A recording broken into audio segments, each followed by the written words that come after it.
He's just not joining us. 5, 4, We got to 3, break the work in. 2, 1. All right, we back like we never left. It's Speaking with Gravity, a mental health podcast that talk about what? Mental health. How it affects everything. Everything affects everything. And remember, we're therapists, but this isn't therapy. It's a podcast.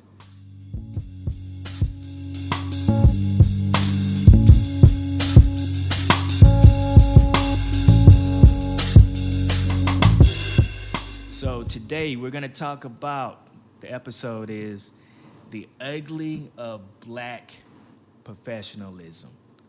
And as we always do, we start off with a Twitter discussion. And I thought this was kind of neat. I sent this to y'all. I don't know if y'all had a chance to look at the video. But there was a response to the video. The video was about a person, a content creator named Ebony Davis. And apparently she has a couple of brand deals. She has a huge following. And she posted something that was, I guess, personal. It wasn't necessarily associated with a brand, one of the brands that she was with. And it was sexy, seductive. And she put on there, I forgot exactly what it said, but it had something to do with my man, but she used the N word.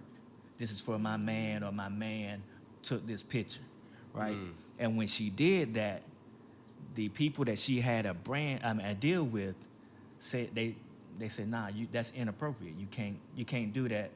We're backing out from having a deal with you. Oh, man. So this person sent out a tweet responding to that. Brands can't try to partner with black people for diversity and expect them to act less black. This is when the ideal of inclusion is for show, because they don't take black culture for what it is. What black people do has to be white adjacent for it to be deemed acceptable. That's wrong. And the person name is A Summer Wine on Twitter. But how y'all feel about it? Did y'all have a chance to look at the video? I don't know if y'all looked at it or not. I didn't look at the whole video. I saw some of the stuff that she was saying. The content creator, that is. And I guess I see both sides of the story. You know, I understand if you are a content creator and you as a brand want to align yourself with that content creator because they have X amount of people. But they have X amount of people for a reason. Whatever content that they're putting out, that's what those people are coming for. So if they put out sexy content, that's what's going to be predominantly on there, and your brand is associated with that. If their content is surrounded by talking about drama or talking about lifestyles of the rich and famous, that's what your brand is going to be attached to. So you got to know that going in. I also was a little frustrated at the content creator trying to come at the brand like they don't have a right to say, I don't want to be associated with that. Like, the way that she was presenting it, you chose to put yourself out there like that. So it's a possibility that everybody's not going to agree with the way that you chose to put yourself out there. So you lost the deal. Don't be upset. Don't try to shine on that particular brand because of that. But that's just my thoughts on it. Did y'all have anything that y'all want to add to that or disagree with me on that? I want to ask, did you think it was sexy and seductive? Did you? Definitely thought it was sexy. Definitely thought it was seductive. Now, that being said, she was a young content creator. And anytime I see them, I always think about my daughters. Okay. I definitely saw it as sexy and seductive, but I don't want her presenting herself in that way, because it was over top. For me, it was out there. It is something that I would want to see the person that I'm talking to in, but I wouldn't want to see her in that, and the rest of the world see it. I would just want to see it. But yeah, it was fire. It was really fire. It was fire. It was a good look for her. It got her fired too, huh? Well, to some degree, it got her. It was fired and got her fired. Yeah, you're right. All right. If y'all don't have anything to add, we'll go ahead and go to the QD of the hour. QD of the hour, quotable data, another version of fun facts, info for you to be able to give your family, friends, colleagues, coworkers, and church members. 2019 survey commissioned by Dove found that a black woman is 80% more likely to change her natural hair to meet social norms or expectations at work more than a white woman. That's crazy. I never really thought about that. Natural hair, like when, and doing this, coming up with the material for this episode, stuff that I don't necessarily deal with on a day-to-day basis, you don't think about. But to have to make the decision on whether I'm gonna wear my natural hair or whether I'm gonna do X, Y, and Z so I can get this professional job or this certain type of job to make this certain type of income, that's heavy. Intro. So, at times, being your true self can come at a cost. Down through the years and even to the present, many individuals feel that climbing the corporate ladder to success means presenting themselves as professional. However, more often than not, the meaning of professionalism is often connected with assimilating into the majority. There is an expectation, an impossible expectation, of needing to be white while inhabiting a black body and embracing your black culture. Are we really supportive in corporations and organizations of diversity, inclusion, and equity? How can we rethink the system and expectations that are in place and reuse to lend to people just being themselves and refuse to lend to people being themselves? That's deep. What is professionalism to y'all?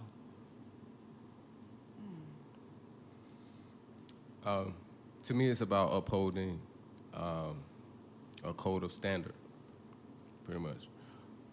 Whatever profession, whatever setting that you're in, upholding a certain code of standard. Broadly, to me, that's what it is. It, across professions, it'll differ, but broadly, I would say.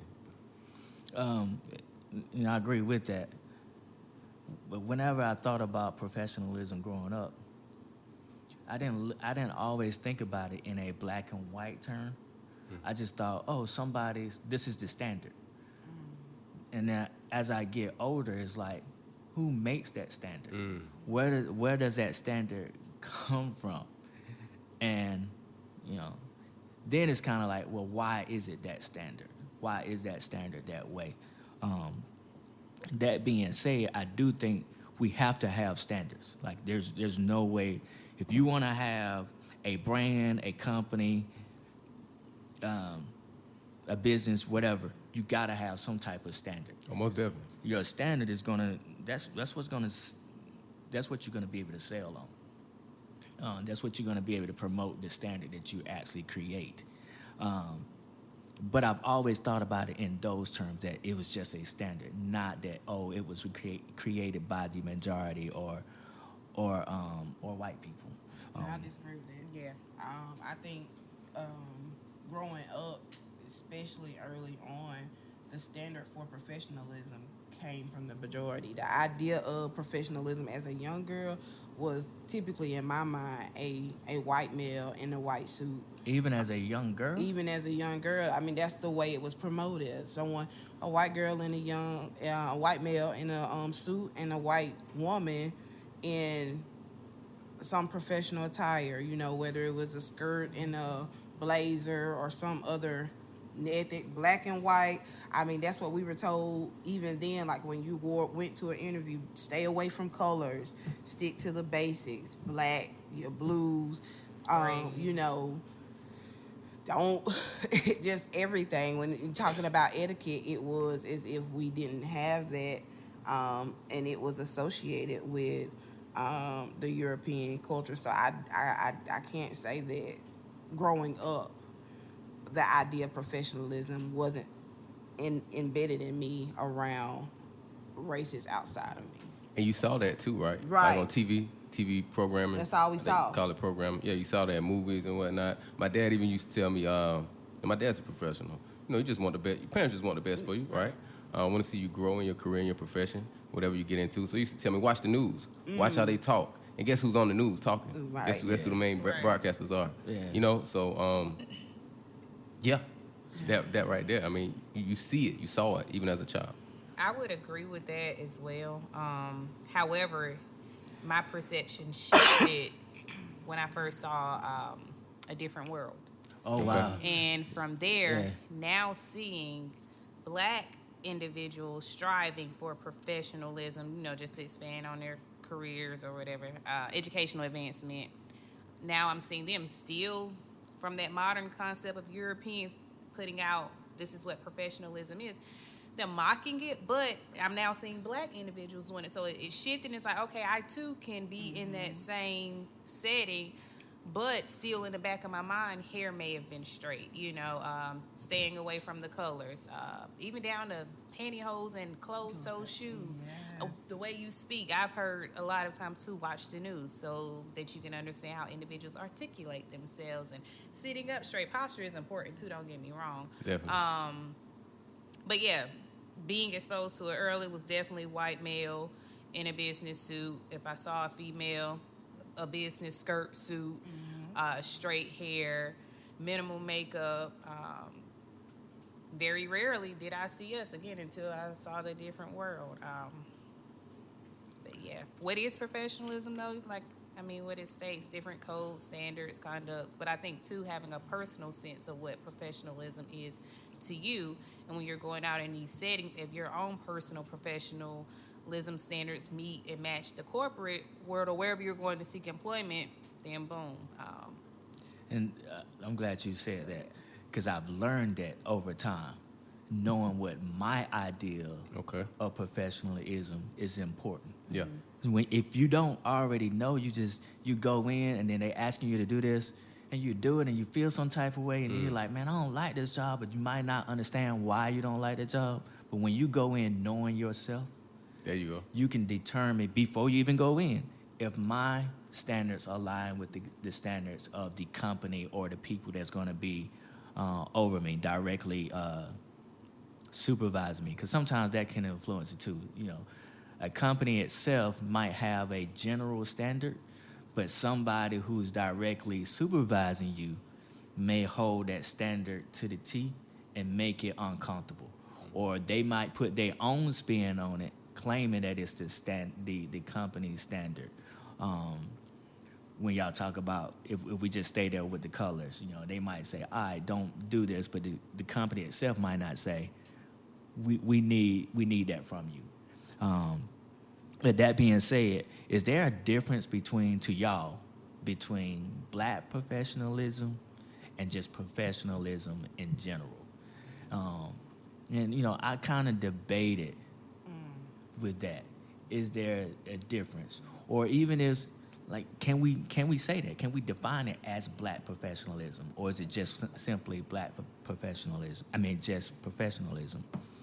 I feel like there is a black professionalism, because when I'm with you guys, right? If we had a company together, I might be speaking that into existence, but if we had a company Let's go. together, there's no topic that's off that I wouldn't discuss with you guys. I'm just gonna do it. But if I'm in a corporate setting, or if I'm in a setting with different people, there are certain things I'm just not going to talk about. That's not in the rule books. In the rules, quote unquote, professionally, you're not supposed to talk about politics or religion, right? But even beyond that, certain shows I'm not going to talk about. There's certain music that I might not discuss in a professional setting with other people, because I don't know how they're going to take that or take me. That's what I mean by the difference between just professionalism and black professionalism. There's certain things that I'm actually not going to do when I'm in a more diverse crowd, because I might not want to be viewed a certain way. Give me an example of that, though. I guess my idea is, what do you mean there's something that you would not do? Give me an example of something you would not do in a setting that is more diverse versus amongst your own. Maybe I wouldn't talk about going to a HBCU. When I say talk about it, I didn't go to a HBCU. I went to a PWI. But however, when I've had discussions about HBCUs, I got to explain what HBCU means. Or I've had people say, do you think HBCUs are even relevant anymore? Do you think we should have them? All right, now we're going down a rabbit hole of having this discussion of, yes, it's still relevant. Yes, I wish I had went to a HBCU as opposed to a PWI. Who's saying that? A black person? The person that's not black. Oh, okay. And not necessarily that they mean any harm. I'm not saying it like they trying to, stump me or anything like that. But having that discussion of simply, oh yeah, I went to Payne's homecoming, or I went to what was this, the thing they used to have in Charlotte, the CIAA. Yeah. Just having that discussion. I wouldn't have that discussion in a more diverse, and that's a event that a lot of us would go to, right? That's kind of fun. I would consider upscale, but I would have to explain all of that to them. I was gonna say for me, You would love doing that. you're right, because although granted we are all educated professional, meaning if I were I work in a diverse setting now, so I take those opportunities. Majority of the time is educational. I'm telling you or teaching you or exposing you to these different things. So if we're talking about, let's say, basketball, okay, you may talk about NCAA tournament. Well, I'm going to talk about CIAA. Well, what is that? Boom, being able to explain to them what that is. Now from there, I would expect, or I would hope, but in the back of my mind, knowing you probably not, you go do your own research on that, But then if you want to talk about, what's the latest novel that you've read? Depending on how I'm feeling, I may say I read When the Body Keeps Score, or I may say I've read My Grandmother's Handbook. What's that about? Similarly the same, but one from a white experience and the other from a black experience. Okay, when it comes down to schools, well, what school did you attend?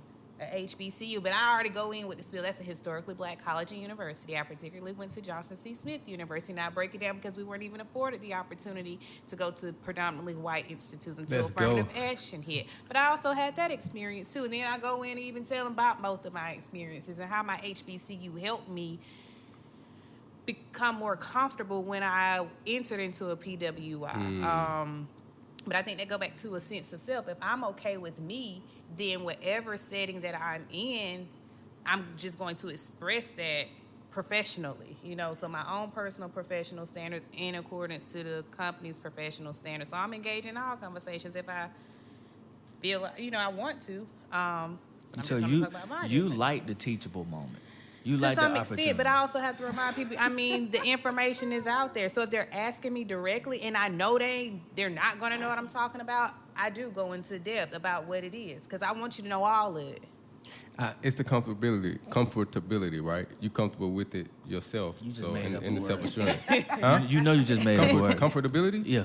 Oh, that might be. I thought that was a word. No, I thought that was definitely not a word. I thought it was one. You're comfortable. Excuse me. I was gonna say, I agree. When you're sure of yourself, I look forward to those moments when I can let someone know who I am. I want you to know who I am. That I do things a little different from you. That's fine, and that those things are fine, and I'm perfectly fine with you asking questions. Disrespect. That won't be tolerated, but definitely fine with letting you know a little bit about what I do that may be a little different from you. Perspectives I may have that may be a little different. You say disrespect won't be tolerated, right? Yeah. But then when you put yourself, that's another point to it, right? Disrespect won't be tolerated. Well, yeah. But I'm putting myself in that position to possibly be disrespected. They might think it's funny. Now I gotta get. I gotta go there with you. Now it's not. And when you say go there with you, I'm not. When I say won't be tolerated, I'm not gonna fight nobody or anything like that. But we're gonna get to the root of your understanding of this thing. You know what I mean? Where does this come from? That could cause. They can cause tension. They can Tension cause is good tension. sometimes. Tension is good for growth sometimes. Okay. That's if Good they for want growth to, though, because most of them really don't even care. You know Yeah, what I'm saying? and at that point, you gotta let it go. But But those who are interested, and I feel like that's when I go. I'm sorry to. no, go ahead. like 19 Keys say, cut your wisdom. I never heard of that. I never Who's 19 Keys? I'm just say you Google him. Okay. You can start with one of his podcasts, but Instagram you can find him. Okay. And I'm just leaving. He's is he connected with Earn Your Leisure? He is. Okay, But okay. he's always Okay, that's had where I his heard own the term. platform. Okay. Yeah. So I'm gonna start using that. 19 Keys, you may want to trademark that. Not to cut your wisdom. I love when he said that. I was like, that made me stop. I had to rewind that thing. Wait a minute, not to cut your wisdom. Yeah. Yes. Dang, I forgot what I was gonna say. But ultimately, those who want to learn more, but I'm also in the mindset too. If you want to learn more, just like you take the initiative to research everything else, if you really had an interest, you would either follow up after we've had a conversation or do your own work, ahead of time. But Y'all know, I'm in a space and right now where I am just not explaining to anybody who I am, and I get where it may come off kind of standish, but I don't have to explain to you what an HBCU is, because just like if you say something I don't know, you can pick up your phone and Google it. Like I feel like in a way I have to be mindful of, if I'm trying to explain something to you to make you see value in it, I may not change your perception. Definitely pull out your phone and Google that up. What is that? You'll see a list of actual colleges. I never knew they would existed. Exactly. What is the purpose of this? Is to give us our own safe spacing, right? Because just like I know what it means to be in a actual setting that doesn't really look like you. If you never had to experience that, and I say that because even if you Google right now beauty, we don't come up. Like if you Google beautiful, the first pictures you will see, everything does not look like us. So therefore, I have to go in and intentionally put black beautiful women in order to see the black beautiful women. And it's like, so I'm always navigating within your spacing. So if I found something that solidifies me, that has given me courage, what it means is if I'm sitting in the same room with you, my knowledge base is just as strong as yours. I don't feel like I have to go into definitions about what professionalism is. And I guess I used to be that person to where, let me not say this, or let me not do this, or let me not go into this conversation. But then why not? What is the worst thing that can happen? Now, will I just go in and talk about, me and so got drunk? No, because that's just not my standard of communication, because these are not my friends, these are my colleagues. And so that's a professional boundary that I have with people, no matter what their color or race is, right? Because if you're not a friend outside of this work setting, you don't need to know where I was, who I was with, none of that. But in this setting, like, if I want to talk about fried chicken, if I want to talk about HBCUs, if I want to talk about, African American, literature, that's my right to. And if you want to ask questions about it, cool. If you choose not to, cool. Like, I am no longer justifying black professionalism, because at the end of the day, I am who I am. And I think because we continue to try to justify, okay, I'm a black professional. Yeah, but even if I don't have on a suit, like the exception of I'm a black professional, so I have to dress a certain way, or I have to look a certain way, or I always have to be put together. But I tell people all the time, even if you see me out and I'm not in what you consider be a professional attire, I'm still a professional. I'm still a black professional, and that doesn't change anything about me, because if you come and have a conversation with me, the knowledge base that I present stays the same. The information that I have is the same. There's nothing that has changed other than the way what I put out. And so I think when we start separating stuff, like the way in which we speak, like I have to check myself, like sometimes with people who don't use proper grammar sometimes, like I be like, oh, they sound, but whoa, you know what I'm saying? Like, language is so beautiful that it doesn't always have to sound right. Like, it doesn't always have to be the same for someone to really empower me. And then when I think about it, some of the greatest people I've learned from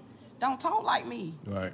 They don't sound like me, and I think it takes away from a person's experience when we try to put them in a box, because even how I talk now is not how I talk 10 years ago. So like you're seeing the growth, and that's just the beauty of it. So what I understand now is, if I'm talking to you in a space and then maybe your language or your knowledge is not as strong as mine, or maybe it's even greater, it gives me something to aspire to, or it reminds me of where I've been. So it's just, I don't know, maybe I got off a little time, but y'all, that I just did that trying to explain stuff all the time. I ain't with this, so no, I'm not. But that's why I don't even want to engage bring in it up, because now if I'm ready for it, then I'll bring it to the table. But for the most part, no, I'm not going to even allow you the opportunity to be entertained by what I'm saying, because You could be You know what I entertained. I was gonna say, if you ask me again, what school did you attend?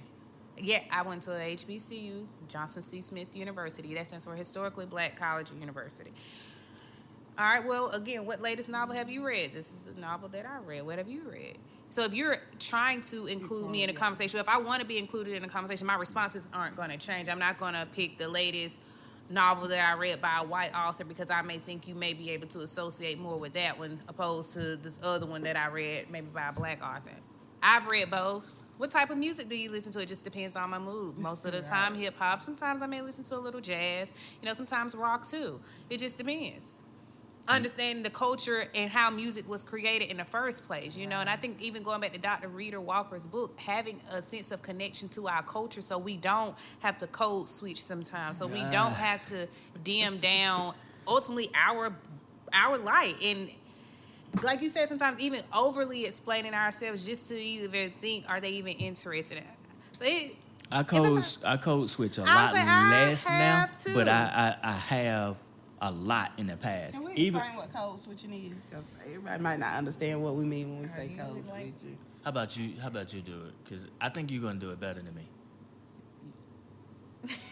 You the one is, and you're right. They don't know, but everybody don't know. So I'm trying to put it in its simplest terms. So Don't make it simple. I know. No. You try to no. Share your wisdom. I ain't gonna cut your wisdom no more. All right, go ahead. What is it? Hold on. Say it one more time. code switching. Cut your wisdom. Cut your wisdom. Yeah. Okay. I didn't mean to cut I'm gonna invite Josh's wisdom. Josh, explain code switching. code switching for us from your perspective. First thing came over Uncle Tommy, but I mean we're not going. You just gonna be raw. That's raw is the first thing to come up. But yeah, I mean just switching up. I mean switching up. It's hard to put in Promoting switching the way up you To speak. me is like playing into to the Come on. majority, or playing into either deciding to play into what you want me to be. Come on. To make you feel comfortable. There you go. Or staying true to myself and doing what I'm doing, whether it makes you comfortable or not. That was So, every word I just thought of. Yeah. He said it. Yeah. When I code switch, I'm trying to make you comfortable. I'm trying to make you good with me. When you spoke on the clothing, it's certain days, of course I do therapy, right? If I got a lot of new people on that certain day, I might kind of do khakis and a button down, maybe even add a necktie, because I'm gonna appear safe, comfortable, a professional. Where once you come in, I know I got a couple of people that I've seen several times. I might have some shorts on and a t-shirt. I might come in with some jeans. I got a shirt that says, I'm rooting for everybody black. Well, if you know me, if you know who I am, I'm not ostracizing anybody. I am rooting for everybody black. But I wouldn't do that for somebody necessarily that I'm meeting for the first time, a client that I'm meeting for the first time, because they might feel like that might ostracize them. If they're not black, they might feel like, dang, what that mean? I'm rooting for everybody black. I'm still wearing the shirt. Yeah, I'm telling you now.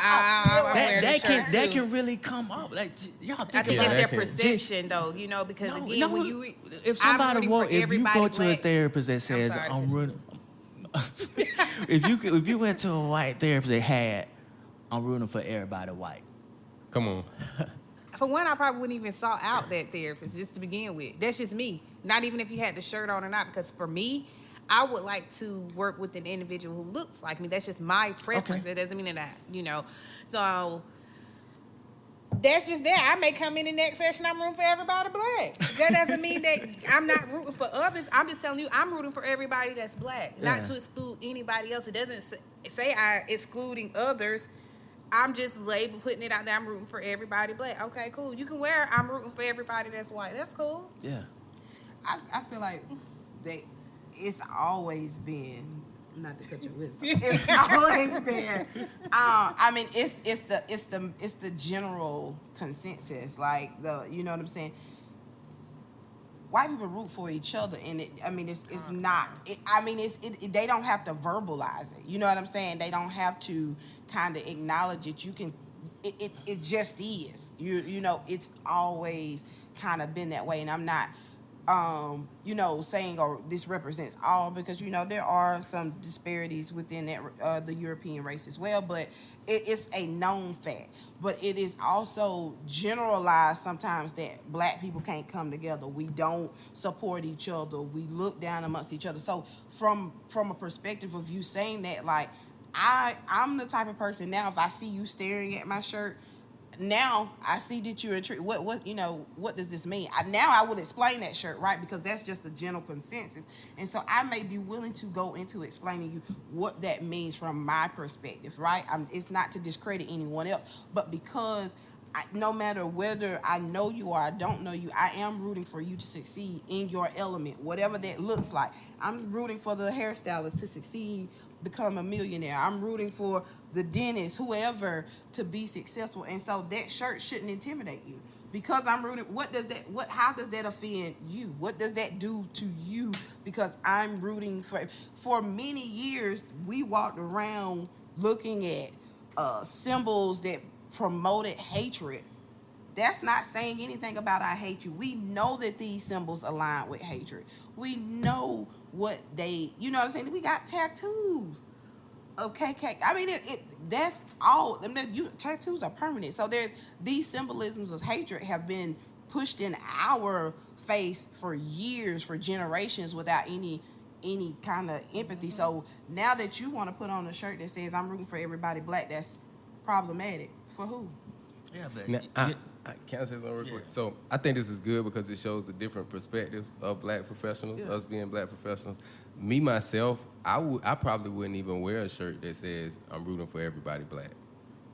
That's just me, and I love my blackness. I love my black people. I tell my black people all the time, I don't care what level they on, hey, bro, what you got going on? I'm here for you, you know? And I really try to be there for people. I would probably wear a shirt that says I'm rooting for you, period. That's just me, because I'm really cognizant of how other people feel. You know, I don't care what color you are. That's just me. I am too. But I'm really sensitive. I'm saying that's how mine manifests, though. You know what I'm saying? That's how mine manifests. And but I am here for my brothers and sisters, though. You know. I wore that. I think I wore that shirt to.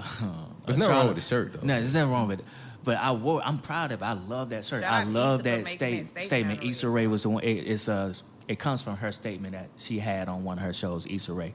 But I wore it at a Charlotte Hornets game, and a white lady came up to me and was like, "Hey, I really love your shirt." Now I don't know if she was being sarcastic or funny. she really. I can't say that. She was being funny. She really could have meant it, Yeah, but she she actually, I wore it, and then when she came to me, I really went. She just threw me off, and then I looked down at my shirt. I was like, "Oh, I got this shirt on," and then I started processing like, was she being sarcastic? Did she really mean it?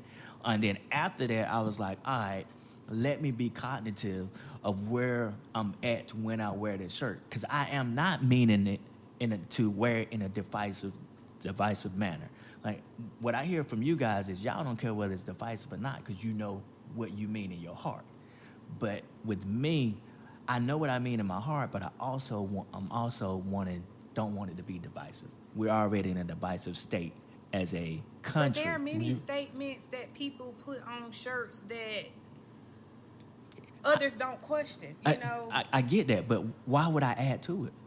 I'm not. I'm just wearing something that I feel is stylish, and I like the statement, and it happens to be on a shirt, so I'm gonna wear it. And that's not to take away from anybody else. I'm rooting for everybody that's black. I may wear a shirt tomorrow that, I don't know, has my college name on it. It just depends on the vibe that I'm feeling. So if it comes off as offensive, it's not my problem. I mean, what in their statement makes it offensive is where I guess I would ask the person if they felt offended by the shirt or felt that it was excluding others. Like, I am rooting for everybody that's black. when you say what would make it offensive, if they can make Black Lives Matter offensive, they can certainly make I'm rooting But for who made it everybody else. offensive? Well, you got a point there. I get what y'all are saying when you're navigating spaces, and I think because we have been taught that we can't love ourselves and love the spaces that we operate within ourselves. Like anything that Black have done in support of Black has always turned out to be negative.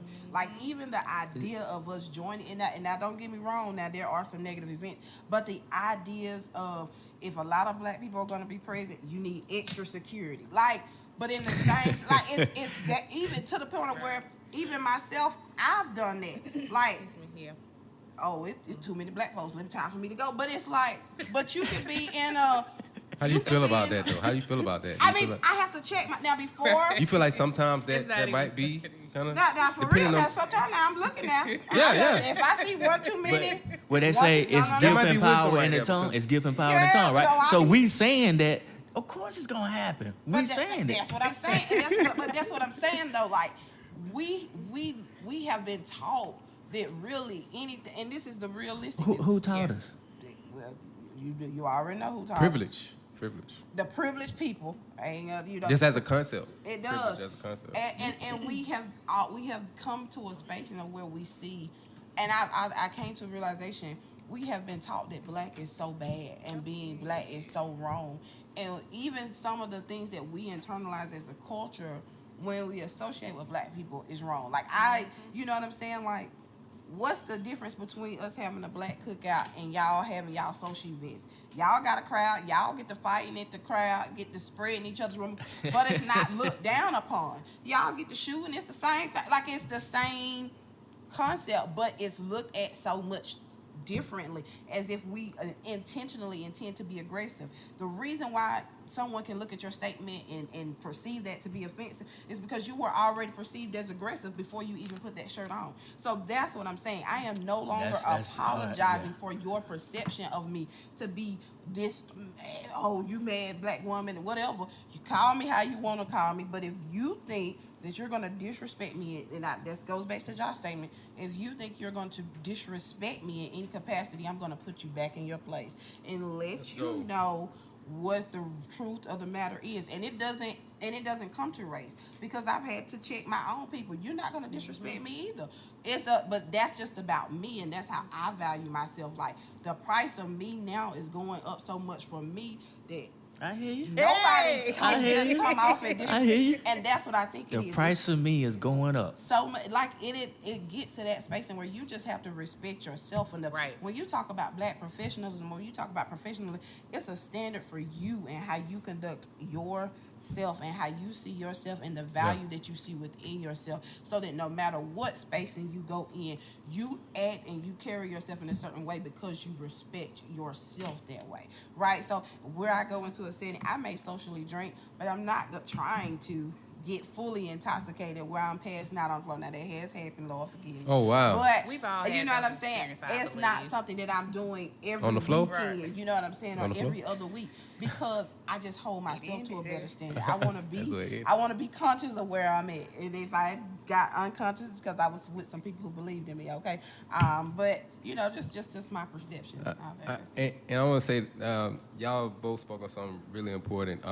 That foundation of your own standard. I think Kirby mentioned that too. Your own standard, your own morals, and your own values as the standard. What standard do you hold yourself to? Having that self-assurance, and then when you go into somewhere, evaluating, okay, what's the standard here? Am I going to be compromising myself? Right. If I'm compromising myself, then I'm, Out of you know, limit. something needs to happen here. I need to reflect. Am I and see. okay with compromising myself? You can compromise if you're okay with it. And if you're not okay with compromising yourself, then don't compromise. I agree. Like, I mean, if it goes, y'all are actually saying y'all not okay with compromising, so I'm not gonna compromise. I'm either gonna do it or I'm not gonna do it. if it goes against my own alignment with self, and I guess just to expand on that, if I'm feeling within some type of discord because I'm trying to do something or satisfy or please others at the cost of my expense, I gotta reevaluate that, and it was really not that simple. And I choose me, and it may come off as selfish, but in order for me to serve and to be with others and do X, Y, and Z, I gotta make sure self is okay with self doing these things, and if not, that doesn't work for me. And that's just that, and that's in any space, any setting, well, space and setting kind of the same, but yeah. And I think when we mention compromise, like, it's how you compromise as well. I hate the word compromise. When you reflect, you don't just want to compromise in the way of just start doing what you see is being done, but how does this fit me? You know what I mean? Mm-hmm. How can it fit me? If it fits me, okay, I can run with it. Mm-hmm. But if you I'm going to act like this right here, nah, that's not going to be your authentic self. And it's not going to even come out like that, And that's going to be stress on you at the end of the day. It's going to be stress, So you got to be careful with that. And that how goes you compromise. into the ending, I guess, segment is how it affects us if we don't get a hold of it, if we don't find out who we are, if we don't understand what compromise is or how I can make it work for me. You was about to say something? Yeah. No, that's what I was doing, connecting it back to the ugly and black professionalism. I think it is the notion that we have to consciously be and intentionally be aware of who we are and how we represent ourselves. And, I think sometimes understand that representation can be generalized to my brother or sister beside me. And so I think that that's a different level of professionalism that I now understand, is that sometimes my behavior is a direct reflection of my sister, regardless of, where or what spacing I'm in. That's right. And so I'm intentional about how I behave. So it isn't because I'm behaving away because I think that it's going to accommodate someone else's perception, but it's because I care about the value of my sister, because now I understand that I need to conduct myself in a way so that I open doors for others that look just like me to come up. I love that. Because if I go in acting a fool all the time, I'm all about having fun and being silly, but I still, conduct myself to get my work and my performance done, because I want them to know, okay, when another African-American female or another African-American male comes in, that same standard can be applied. When we show up, we show up. Mm-hmm. When we here to work, we here to work. We know how to have a good time, but we know how to get the job done. And so, that's, I think, the ugly truth of black professionalism is you constantly have to be in that mode. It isn't that I'm, not fun and loving, or I'm not goofy all the time, but it's sometimes when I got to close my door to make sure I get this work done, because ultimately that's what I'm here to do. And so that's just what I was saying. I'm going to say this, I'm sorry.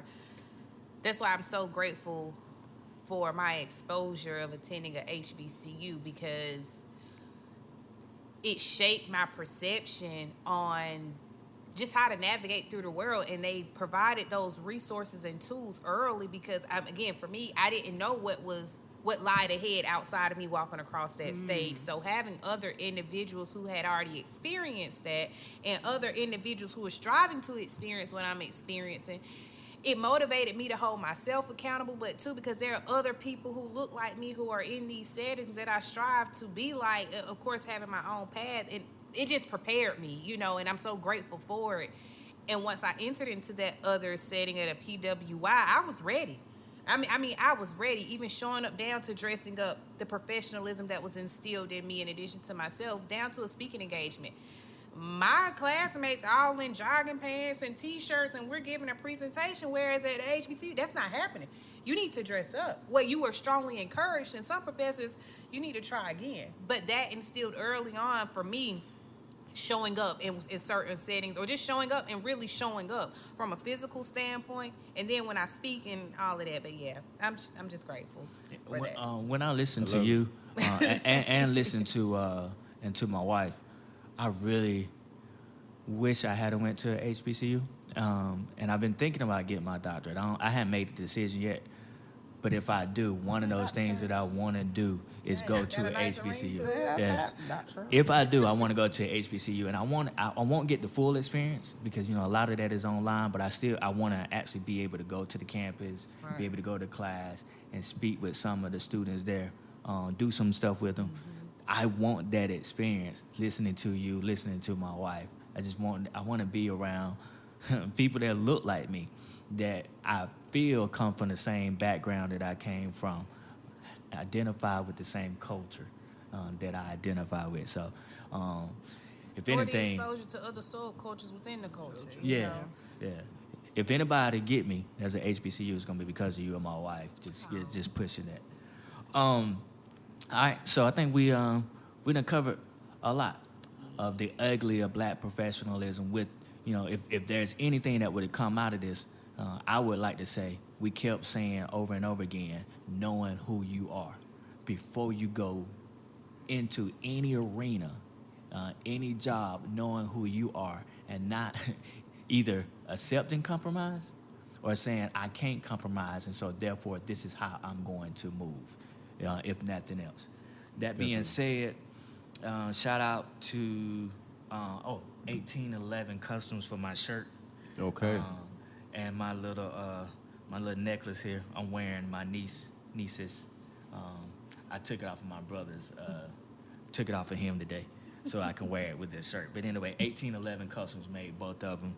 You can find her on Facebook, and I'll add that into our show notes. Still, 6-1 Event Rentals. If you need your 360 photo booth and all the other stuff that comes with it. And when I say all the other stuff that comes with it, there are a lot of people that's only giving you that booth. They're not giving you anything else that come with it. So if you want the extra stuff, go check them out. We'll put a link in so that you can go check out and see what that extra stuff is. Check out Speaking with Gravity on Facebook and Instagram. I was talking to Mr. Winston today, thinking about going ahead and put us on TikTok. Okay. You like clips? Like clips? Yeah. So we could do clips. Oh, okay. You got us? Huh? You got us, Josh? No, I was saying that was a great idea. Oh, okay. You gonna say Excellent idea. we're gonna try to convince some Josh to kind of put some clips together for us, but we'll see. I help out. And that's it. Did I miss anything? Yep. Shout out to Kodak Ready Consulting. Oh yeah. Yeah, most Can definitely. you because I didn't have this on. Can you just explain a little bit more about Kodak Ready Consulting? Because you put it out there on social media, but everybody might not be following you.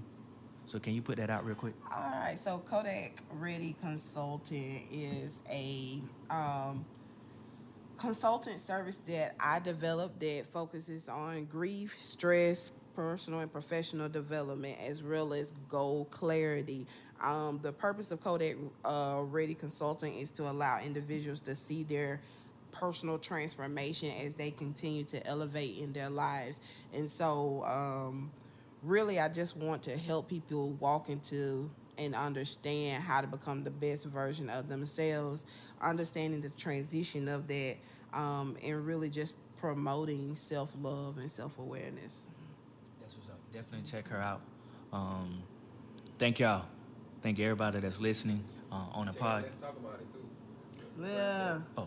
And I know you're great at that, by the way. I know you're great with that. So y'all definitely check y'all with that. Let's talk about it. The platform on YouTube. Hopefully we can get the link, put in the we'll get the link put in. Yeah. But let's talk about it. That's my platform. I got something going on too. Everybody got something going on too. Explain what Let's Talk About It is.